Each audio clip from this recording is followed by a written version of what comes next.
자, 오늘은 이제 소동파에 대해서 공부합니다. 소동파.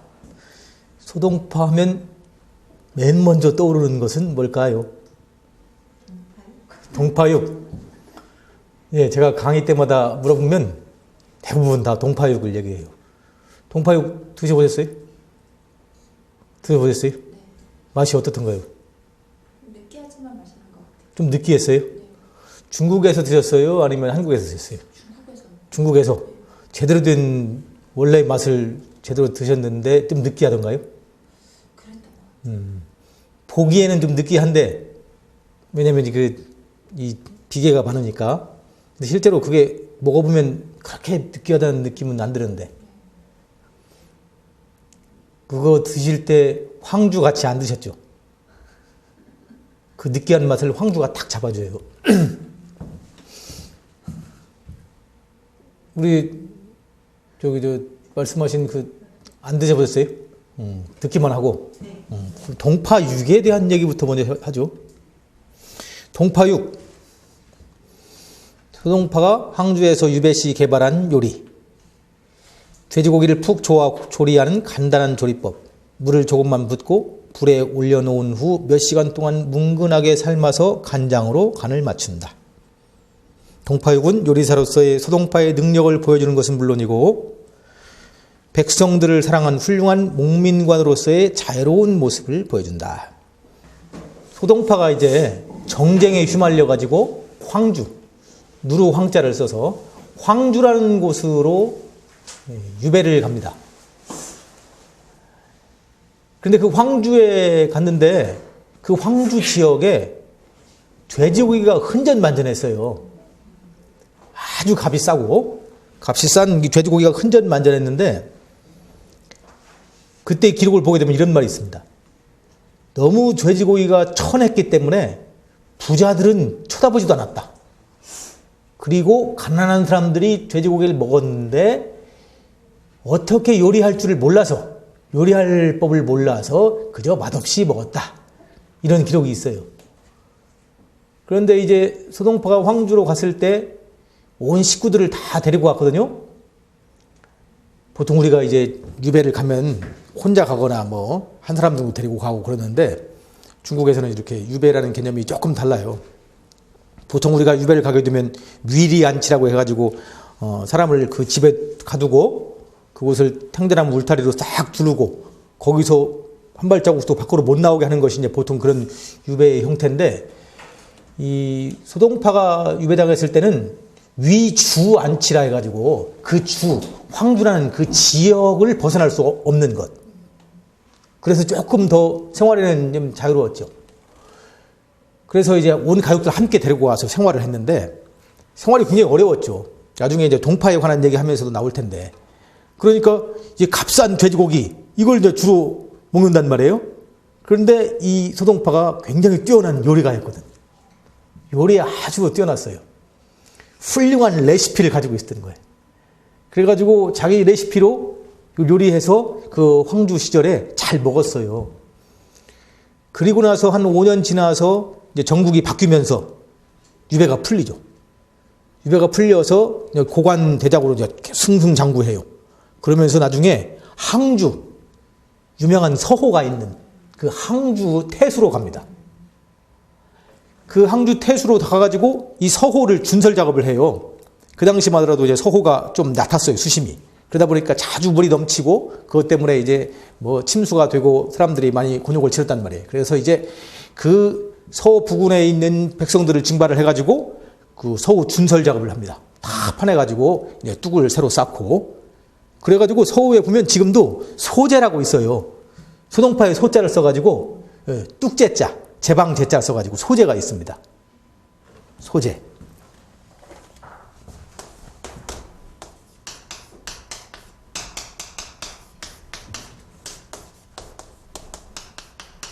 소제라는 소동파의 제방 해가지고 서호에 그 침전되어 있던 흙들을 다 파올려가지고 이 제방을 만들었죠. 그래서 지금도 서호에서 가장 아름다운 구간이 이 소제 구간입니다. 그것도 이제 언제가 가장 아름답냐면 춘효.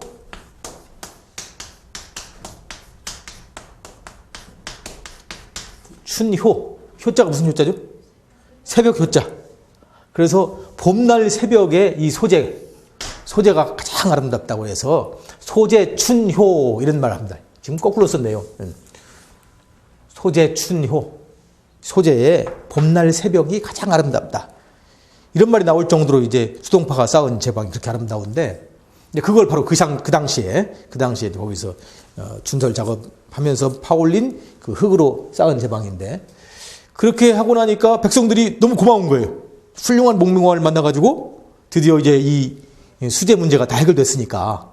그래가지고 그 항주 지역도 돼지고기가 흔적만전했어요. 값이 쌌단 말이에요. 그래가지고 그 돼지고기를 전부 너도나도 이 날고기를 이제 이 태수 수동파한테 선물을 했어요. 고맙습니다. 잘 다스려 주셔서 감사합니다 하면서. 그래가지고 이 막 쌓여있는 이 돼지고기를 어떻게 할까 고민하다가 옳거니 내가 만든 레시피, 내가 갖고 있는 레시피로 이 고기를 만나게 해가지고 내가 백성들을 좀 맛있게 먹게 해줘야겠다 해가지고 그걸 전부 이제 수동파의 그 레시피를 가지고서 맛있는 요리를 만들어요. 그리고 다 집으로 돌려줍니다. 돌려보내줘요. 백성들이 먹어보니까 이건 뭐 전혀 경험해보지 못했던 새로운 세계거든.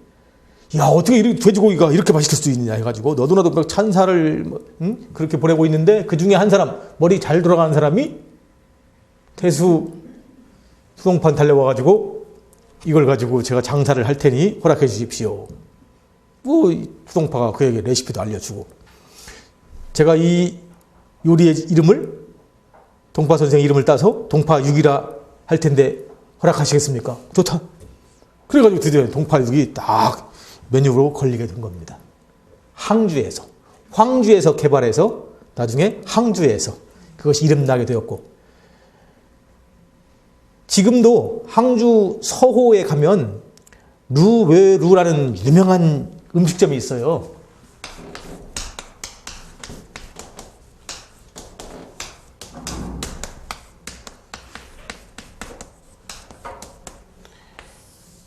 로와이로 굉장히 유명한 음식점인데, 뭐 명사들이 많이 와서 이곳에서 음식을 먹는다고 해가지고 굉장히 유명해진 곳인데, 그곳에 가면 이 동파육을 팝니다. 서울 정면에 있는 이 식당에서 아주 맛있어요. 뭐 사람들이 바글바글해요. 거기다가 이제 이 항주에서 멀지 않은 소흥이라는 데가 있어요.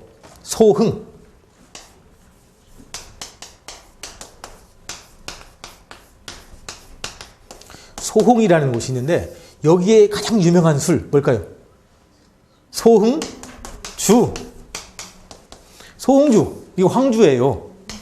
누르 황자를 써가지고 황주.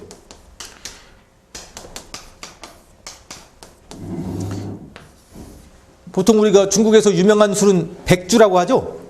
백주. 우리 보통 얘기하는 빼갈. 이걸 백주라고 하거든요. 흰술이라고. 이건 독하죠. 도수가 높고. 그런데 좀 순하고 독하지 않은 우리나라 막걸리 비슷한 그런 술이 이제 황주입니다. 색깔이 누렇하게 되고 황주하고. 소홍주가 황주의 일종인데 아주 맛있어요. 이 소홍주하고 그 동파육 같이 먹으면 아주 찰떡궁합입니다. 갑자기 이제 동파육을 먹고 싶네. 국내에서도 팔아요. 국내에서도 중국집에 가게 되면 팔긴 파는데, 그렇게 제가 몇 번 먹어봤는데 맛이 별로 없어요. 그 맛이 안 납니다. 그래서 이 동파육은 요리사로서의 아주 출중한 능력을 보여줬던 동파의 모습, 그리고 동시에 어진 목민관으로서의 훌륭했던 동파의 모습도 함께 보여주는 그런 요리라고 할 수가 있죠. 나중에 여러분 중국 가시면 꼭 동파육을 한번 시켜서 황주와 함께 드셔보시기 바랍니다. 아주 맛있는 요리입니다. 이 동파육이 우리나라에 많이 알려졌습니다. 자, 그 다음에 또 동파는 어떤 걸로 여러분 마음속에 남아 있습니까? 그거 빼놓고는 없나요? 동파? 소동파? 수동파. 동파. 동파를 중국어 발음하면 어떻게 됩니까? 똥파이? 똥파이는 아니고 똥포 이렇게 됩니다. 똥포. 좀 듣기에는 이상하죠?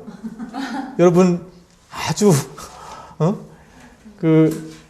제 청소년 시절에 제가 시골에서 서울로 올라와서 달동네에 살았는데 거긴 좁은 골목이기 때문에 이제 거기에는 이렇게 큰 차들이 못 들어오니까 인분을 처리하려면 저 날라야 됐어요. 그래가지고 그때마다 어렴풋이 들리는 소리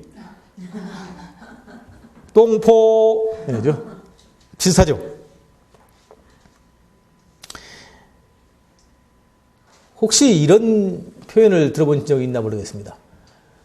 여산진면목. 여산진면목이라는 표현을 우리말에 들어와 있는데 우리 국어 속에 여산진면목이라는 표현이 들어와 있는데 들어보신 적 있으세요? 네. 어떤 뜻으로 쓰입니까? 여산진면목. 여산진면목을 알 수가 없다. 일이 너무 복잡하다. 도대체 여산진면목을 모르겠다. 혹은 어떤 사람의 수준이 너무 내공이 아주 깊어서 도대체 그 사람의 여산진면목을 알 수가 없다. 이런 표현을 더러 씁니다. 요즘 젊은이들이 그런 걸 쓸 리는 없고 그 여산진면목이 바로 소동파의 식구에서 나왔다. 이거죠. 그래서 그 소동파의 식구 여산진면목이 나오는 그 시를 먼저 함께 보시겠습니다. 서림사 벽에 쓰다라는 유명한 시입니다. 제서림벽.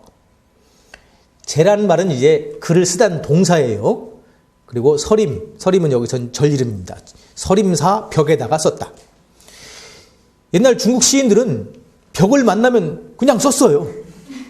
이건 자기 작품을 발표하는 그런 공간이에요. 그런데 다들 아주 근사한 작품을 썼기 때문에 그게 낙서가 되지 않은 거죠. 이백도 그랬어요. 이백이 이제 한 번은 술을 잔뜩 먹고서 딱 이제 밤에 지나가는데 아주 그냥 이 담벼락이 새로 회칠한 담벼락이 쫙 펼쳐져 있는 거예요. 새 집. 그래가지고 거기다가 막 그냥 일필휘지로 쫙 밝게 쓰고 갔어요. 그 다음날 아침에 그 집주인이 자기가 이제 새로 집을 마련했으니까 들뜬 마음에 잠에서 깨어나가지고 일찍 나와가지고 이제 둘러보는데 딱 보니까 이거 막 낙서로 새로 이렇게 탁 회칠한 담벽이 전부 낙서로 그냥 휘갈겨져 있으니까 깜짝 놀라가지고 이거 어떤 놈이 이런 것이야 해가지고 종을 불러가지고 빨리 지우라고 합니다. 그래가지고 이제 잠자던 종이 나와가지고서 투덜거면서 이제 물걸레질 하려고 준비하고 있는데 그때 마침 새벽에 도관에 가가지고 이제 이 정성을 들이고 돌아가던 한 여인이 그 담벼락 곁을 지나죠. 막 그걸 지우려고 하는 사람 그 종을 딱 멈추게 하고는 그 내용을 쫙 살펴보더니 이 여인이 깜짝 놀라가지고 이건 절대로 지우면 안 됩니다. 이런 멋진 작품을 지우면 절대 안 된다고 막 말리네요. 그 사람이 안 된다고 지금 우리 주인이 노발대발 난리 났다고 빨리 비키시라고 해가지고 막 이게 막무가내입니다. 지우려고 합니다. 그러자 이제 이 여인이 그러면 주인을 불러오시라고. 어떻게 했을까요? 어떻게 했을까요? 벽을 사버립니다. 이 여인이 벽을 사요. 그래서 매벽, 살 매자에다가 이 담벼락 벽자, 매벽 고사로 유명합니다. 그래가지고 그걸 인연으로 해가지고서 이백을 만나게 되고 둘이 결혼을 해요. 이백의 말년의 부인입니다. 이백이 이제 여러 여인을 거쳐갔죠. 처음 만났던 여인 그 부인은 한 11년 살다가 죽고, 그 다음에 또 동거녀도 있었고 쭉 했는데, 말년에 이백과 늘 함께 했던 충실한 버시자, 충실한 이런 부인이었던 이 종씨 부인.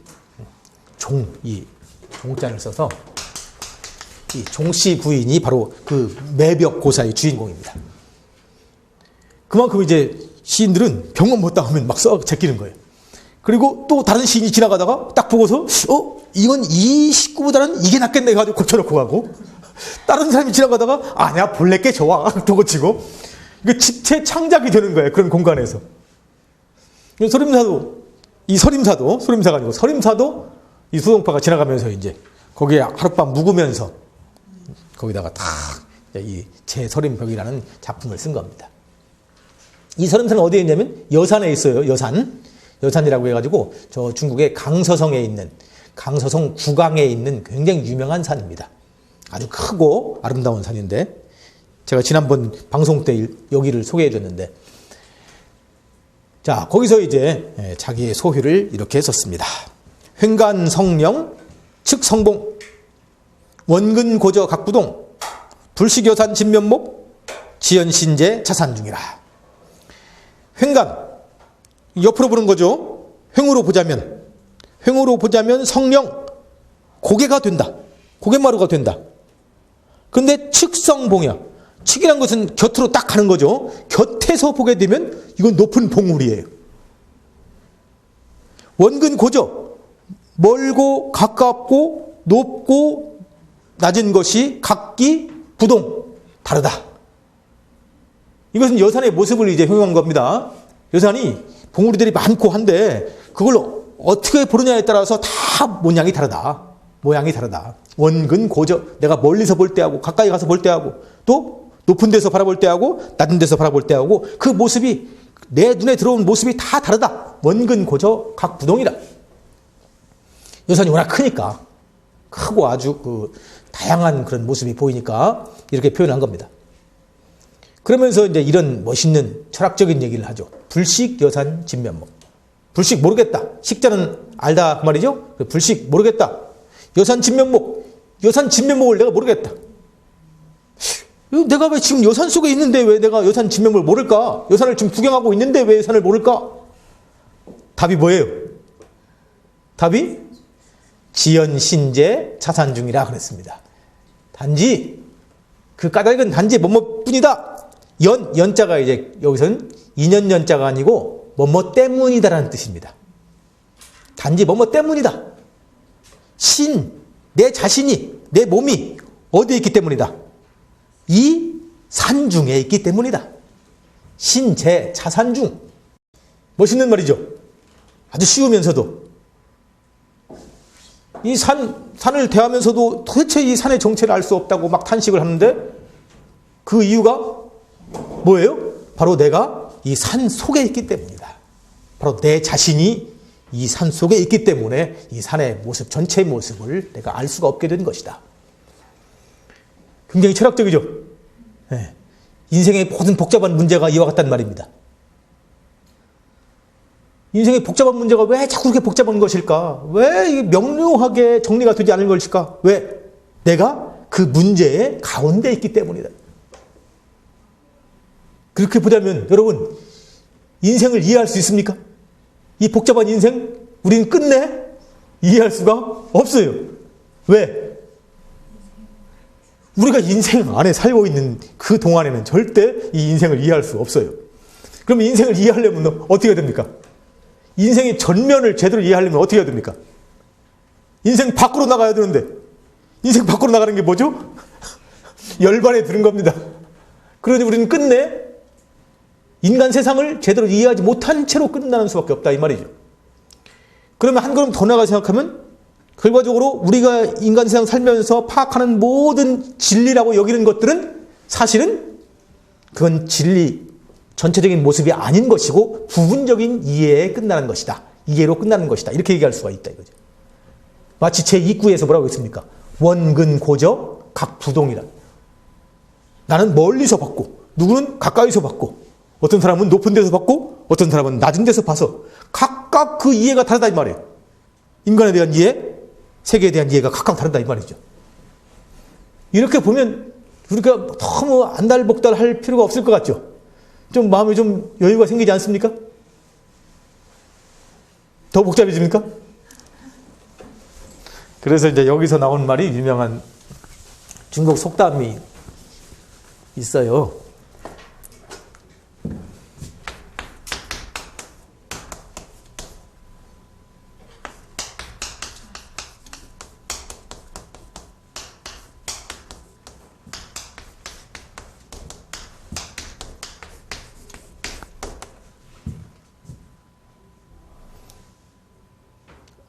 아, 거꾸로 됐다.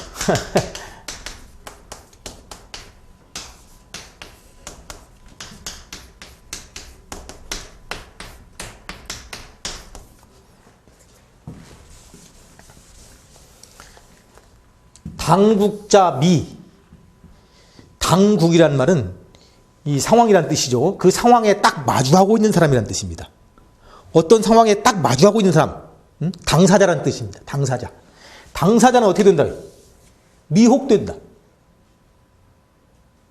어떤 일을 딱 마주하고 있는 그 당사자는 그 일에 미혹돼서 그 일을 정확하게 바라볼 수가 없다 이 말이에요.